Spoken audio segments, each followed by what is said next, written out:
Welcome students, आप सबका स्वागत है मेरे YouTube channel complete IT solution पर। उप्स कॉन्सेप्ट की इस सीरीज में आज हम बात करेंगे स्टैटिक मेंबर्स के। स्टैटिक मेंबर्स के अंतर्गत दो सेक्शन आते हैं। एक होता है स्टैटिक डेटा मेंबर और एक होता है स्टैटिक मेंबर फंक्शन। देखिए,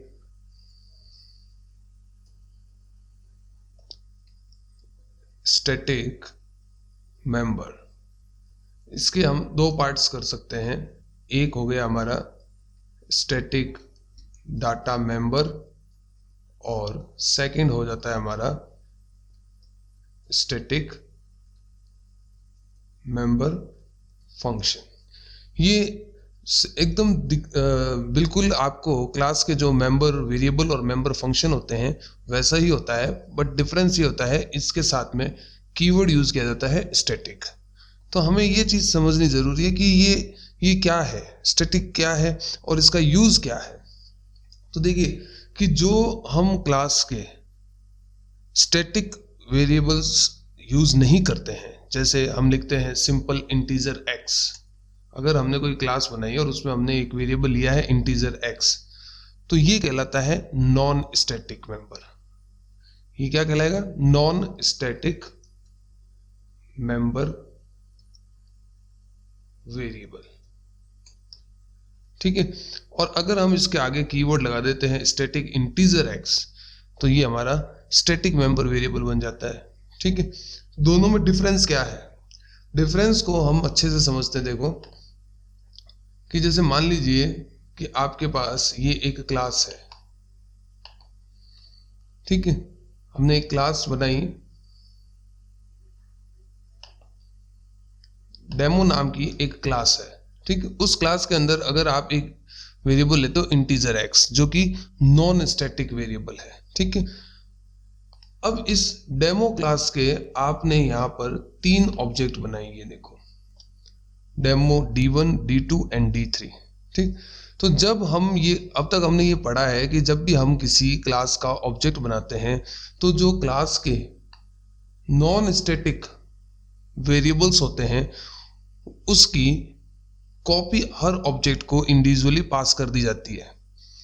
वो कॉपी पास करने से क्या होता है कि हर ऑब्जेक्ट उस वेरिएबल के अंदर अपनी इंडिविजुअल वैल्यूज को रख सकता है। जैसे यहां पर आप देखो कि मैंने जैसे ये लिखा d1.x equals to 12, d2.x equals to 14, d3.x equals to 15।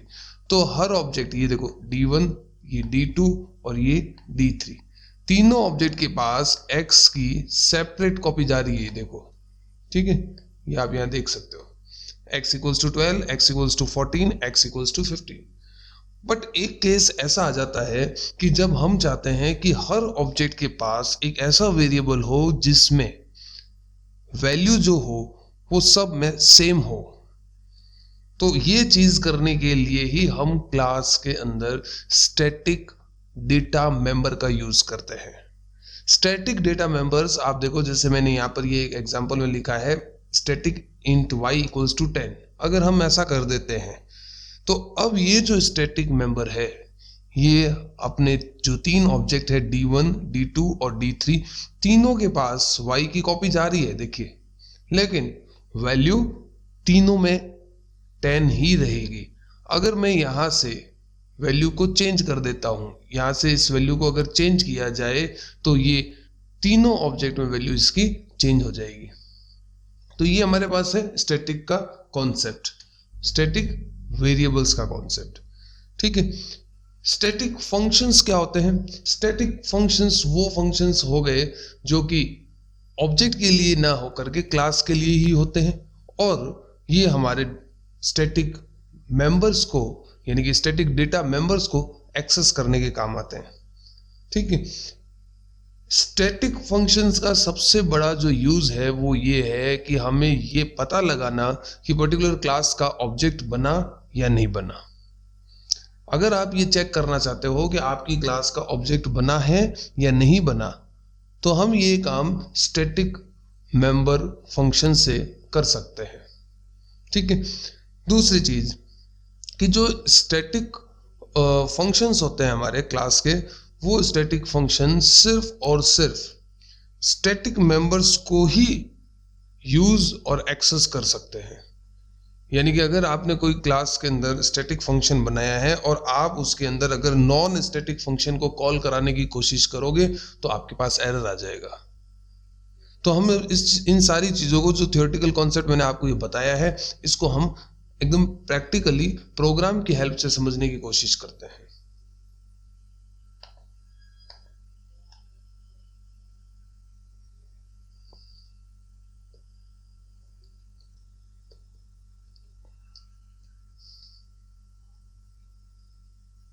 hash include iostream .h hash include conio.h class बना लेते हैं यहाँ पर टेस्ट नाम की, जो कि फिक्स है मेरे हर एग्जांपल में आपको या तो टेस्ट क्लास या डेमो क्लास यही मिलेगी।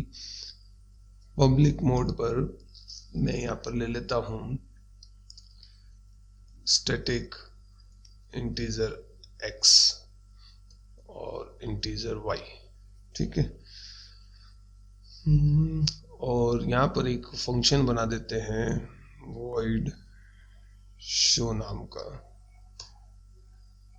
ठीक है। सी आउट करते हैं हेलो, और एक फंक्शन बना देते हैं स्टैटिक void msg, और इसके अंदर मैं शो को कॉल कराता हूं।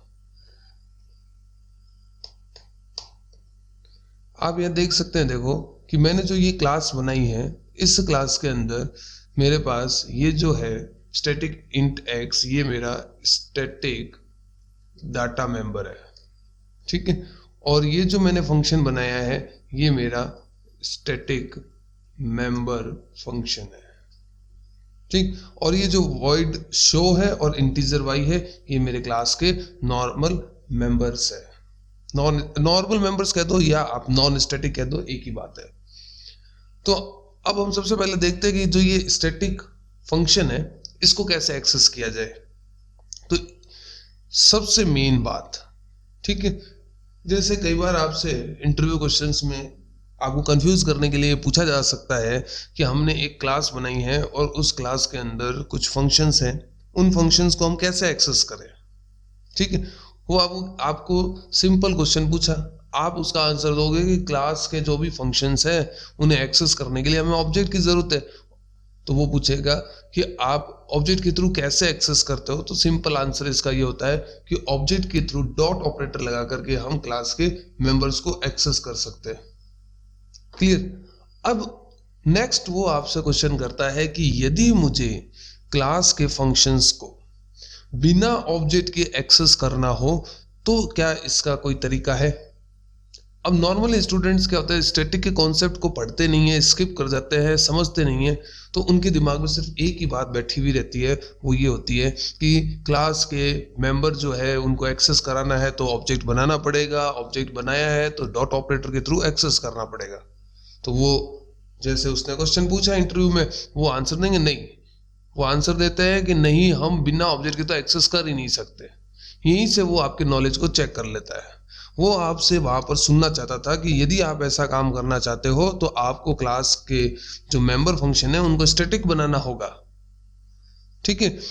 कि अगर किसी क्लास के अंदर स्टैटिक फंक्शन है तो बिना ऑब्जेक्ट के भी उसको एक्सेस किया जा सकता है। मैं दोबारा बोलता हूं, बिना ऑब्जेक्ट के भी एक्सेस किया जा सकता है, यानी ऑब्जेक्ट के थ्रू भी अगर आप एक्सेस करना चाहो तो कर सकते हो, कोई कंपल्सरी नहीं है ऑब्जेक्ट उसके लिए। तो ऑब्जेक्ट के बिना कैसे एक्सेस किया जाता है, देखो void main के अंदर जाकर के और यहाँ पर clr है cr get ch। मैं यहाँ पर इस टेस्ट क्लास का कोई भी ऑब्जेक्ट बना ही नहीं रहा हूं और मैंने लिखा टेस्ट स्कोप रेजोल्यूशन और मेरा स्टैटिक मेथड है msg। ये देखो, ये जो लाइन है, इस लाइन से हम test scope resolution operator msg, ये हम यहाँ मैं कमेंट दे देता हूं यहाँ पर calling static method without object. ठीक है, हम इसको रन करके देखते हैं।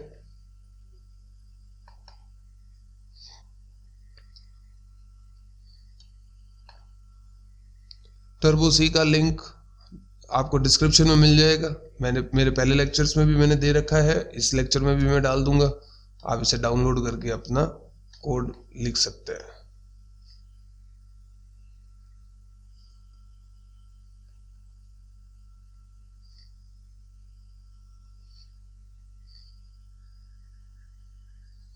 Alt+F9 कंपाइल किया, देखो एरर आ गई। यूज डॉट और dash to call test colon show. ये देखो, ये यहां पर इसको कॉल नहीं करवाने दे रहा आपको। ठीक है, अब हम यहां पर क्या करते हैं,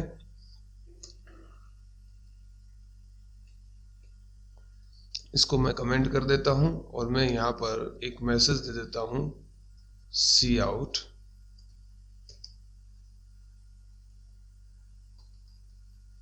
हेलो फ्रॉम MSG। ठीक है, Alt+F9 किया, Ctrl+F9, ये देखो hello from message, function call हुआ ना, विदाउट ऑब्जेक्ट के कॉल हो रहा है फंक्शन।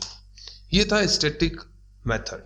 ठीक है, स्टैटिक के अंदर अगर मैं यहाँ पर, ये जैसे मेरा स्टैटिक मेथड है और मैं यहाँ पर ऑब्जेक्ट बना देता हूँ, मैं यहाँ आया और मैंने मेरी टेस्ट क्लास का ऑब्जेक्ट बनाया और t.y=2 मैंने कर दिया मान लो 12। ठीक है, नॉर्मल वेरिएबल है मेरा y, मैंने उसकी वैल्यू इनिशियलाइज कर दी 12। अब मैं यहाँ पर जा करके हेलो फ्रॉम MSG के साथ यहाँ पर मैं y की वैल्यू प्रिंट करा देता हूँ। ठीक है, remember y cannot be used without an object, t is assigned a value that is never used। ठीक है, आप स्टैटिक फंक्शंस के अंदर कभी भी नॉन स्टैटिक का यूज नहीं कर सकते। ये y की जो एरर आ रही है ना, वो इसीलिए आ रही है। स्टैटिक हमेशा स्टैटिक का ही यूज करेगा। ठीक है, अब कैसे यूज करेगा, देखो कि जैसे ये अपन ने ऊपर वेरिएबल बना रखा है integer x, static integer x बना हुआ है, तो स्टैटिक मेंबर्स वेरिएबल जो होते हैं उनकी बाय डिफॉल्ट जो इनिशियलाइजेशन होता है वो 0 से होता है, और इनको जब हम वैल्यू इनिशियलाइज करते हैं तो इन्हें क्लास के बाहर इनिशियलाइज किया जाता है with the help of scope resolution operator. जैसा कि मैंने आपको पहले बताया था, तो स्कोप रिजोल्यूशन ऑपरेटर के थ्रू कर रहे हैं तो पहले आपके आएगा डेटा टाइप, ठीक है, फिर आता है आपका क्लास का नेम, फिर स्कोप रिजोल्यूशन ऑपरेटर, फिर वेरिएबल का नेम इक्वल्स टू मान लो मैंने कर दिया 50। ठीक है, अब ये जो मेरा मैसेज है यहां पर मैं थोड़ा चेंज कर देता हूं, हेलो फ्रॉम MSG की जगह मैं लिख देता हूं value of y equals to, sorry value of x equals to x। ठीक है,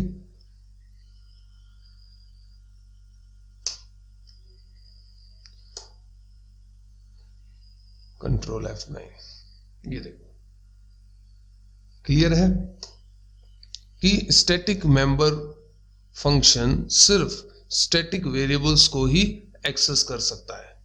हम चाहे तो ये जो हमारा स्टैटिक फंक्शन है MSG, इसको हम ऑब्जेक्ट के थ्रू भी कॉल करा सकते हैं। देखो मैं इस लाइन को कमेंट कर देता हूँ। ठीक है, मैंने ये t ऑब्जेक्ट बनाया है तो मैं इसके थ्रू t.MSG, ये जो वार्निंग आ रही है वो ये कह रहा है कि आपने y के अंदर वैल्यू असाइन करी है लेकिन आपने इसका यूज नहीं किया है। ठीक है, वार्निंग आ रही है, इसको हम कमेंट कर देते हैं, Ctrl+F9, ये देखो, यानी कि हम ऑब्जेक्ट के थ्रू भी स्टैटिक मेंबर मेथड को एक्सेस कर सकते हैं और बिना ऑब्जेक्ट के भी हम कर सकते हैं। तो ये था हमारा स्टैटिक का कॉन्सेप्ट। ठीक है, अब जैसा कि मैंने आपको थ्योरी कॉन्सेप्ट जब ये लेक्चर स्टार्ट किया था तो मैंने आपको बताया था कि स्टैटिक मेंबर फंक्शन जो है उसका यूज ये है कि हम ये चीज पता लगा सकते हैं कि हमारी क्लास का ऑब्जेक्ट बना या नहीं बना। ठीक है, तो हम एक छोटा सा प्रोग्राम देखते हैं। प्रोग्राम ये है कि मुझे ये पता लगाना है कि मेरी क्लास के कितने ऑब्जेक्ट बने हैं, एक क्लास के टोटल कितने ऑब्जेक्ट्स बने हैं, इस चीज का पता लगाना है हमें। तो इसको हम एक छोटे से प्रोग्राम के थ्रू समझते हैं। एक नया प्रोग्राम टाइप करते हैं, #include iostream .h #include conio .h class test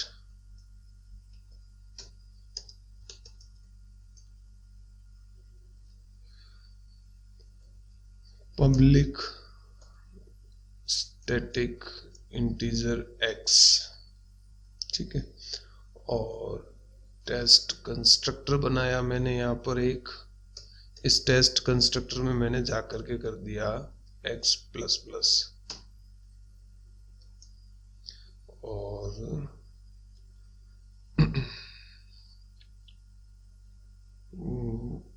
static void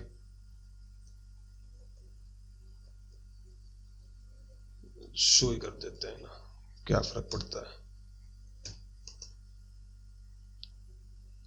सी आउट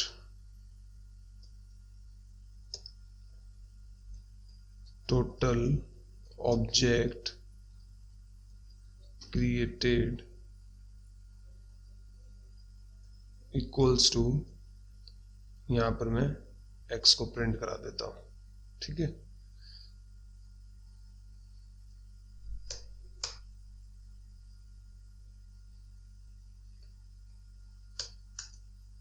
सिंपल एक क्लास बनाई है, क्लास के अंदर हमने एक स्टैटिक वेरिएबल लिया x, कंस्ट्रक्टर के अंदर हमने इसको इंक्रीमेंट करवा दिया है, और हमने एक स्टैटिक मेथड बना दिया जिसमें हमने एक मैसेज प्रिंट करा दिया total object created equals to, और साथ में x की वैल्यू को प्रिंट करा रहे हैं। अब क्लास के बाहर मैं अपना जो ये स्टैटिक वेरिएबल है इसको इनिशियलाइज कर देता हूं x इक्वल्स टू 0 से, ठीक है। वॉइड मेन में गए हम,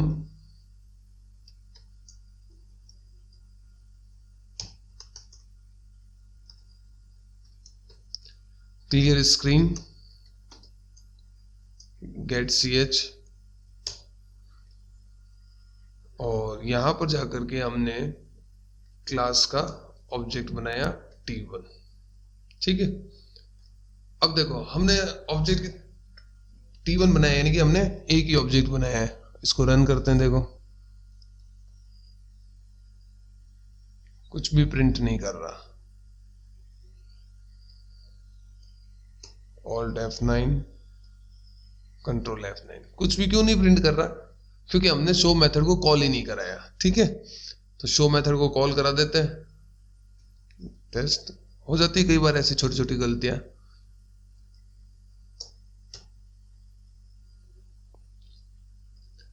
total object created equals to 1, ठीक है। अब अगर मैं एक और ऑब्जेक्ट बना देता हूं t2, रन कराते हैं, total object created equals to 2।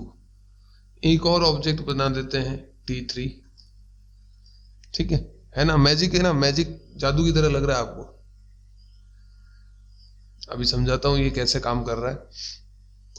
देखो मेन से चलते हैं। मेन फंक्शन के अंदर हमारे पास जो है इस जगह पे 3 ऑब्जेक्ट क्रिएट हो रहे हैं, t1, t2 एंड t3। जैसे ही t1 ऑब्जेक्ट बनेगा, कंपाइलर क्या करेगा, यहां से सीधा कंस्ट्रक्टर को कॉल कराएगा। कंस्ट्रक्टर के अंदर जाकर के क्या होगा, x की वैल्यू इंक्रीज होगी। x की वैल्यू क्या थी, 0 थी, तो 0 से क्या हो जाएगी, 1 हो जाएगी, ठीक है।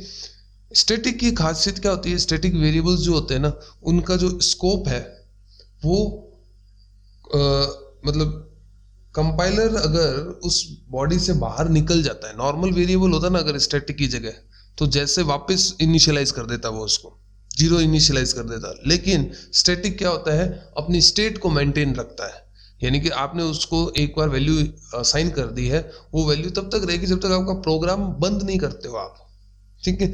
तो जब T1 ऑब्जेक्ट बना तो T1 ऑब्जेक्ट के थ्रू क्या हुआ, कंस्ट्रक्टर कॉल हुआ, x की वैल्यू आपने 0 सेट कर रखी थी तो वो कंस्ट्रक्टर के थ्रू क्या हो गई, 1 हो गई, तो x की वैल्यू 1 सेट हो गई। अब जब T2 ऑब्जेक्ट बनेगा तो वापस कंस्ट्रक्टर कॉल होगा, वापस कंस्ट्रक्टर कॉल हुआ तो x की प्रीवियस वैल्यू क्या थी 1, तो 1 से अब क्या हो जाएगी 2। ऐसे ही T3 ऑब्जेक्ट बना तो 2 से 3, थ्रू कंस्ट्रक्टर वो इंक्रीज हो रही है। और शो मेथड को हमने एक बार कॉल कराया, वो एक बार में आपको लास्ट फाइनल रिजल्ट दे रहा है। ठीक है, तो ये था हमारा कि मेथड के थ्रू हम पता लगा पा रहे हैं, ये स्टैटिक मेथड जो है ना, इससे पता चल रहा है अपने को कि हमारी क्लास के कितने ऑब्जेक्ट बन रहे हैं। क्लियर? आई होप कि आपको ये स्टैटिक का कॉन्सेप्ट अच्छे से समझ आया होगा। फिर भी अगर आपको किसी भी प्रकार का कोई भी डाउट आता है तो आप मुझे कमेंट या मुझे मेल कर सकते हैं। मेरी मेल आईडी डिस्क्रिप्शन में आप चेक कर लें। और अगर आपको ये लेक्चर पसंद आया है तो मेरे चैनल को सब्सक्राइब करना ना भूलें और इसे अपने दोस्तों के साथ भी शेयर करें, क्योंकि ज्ञान बांटने से बढ़ता है। धन्यवाद।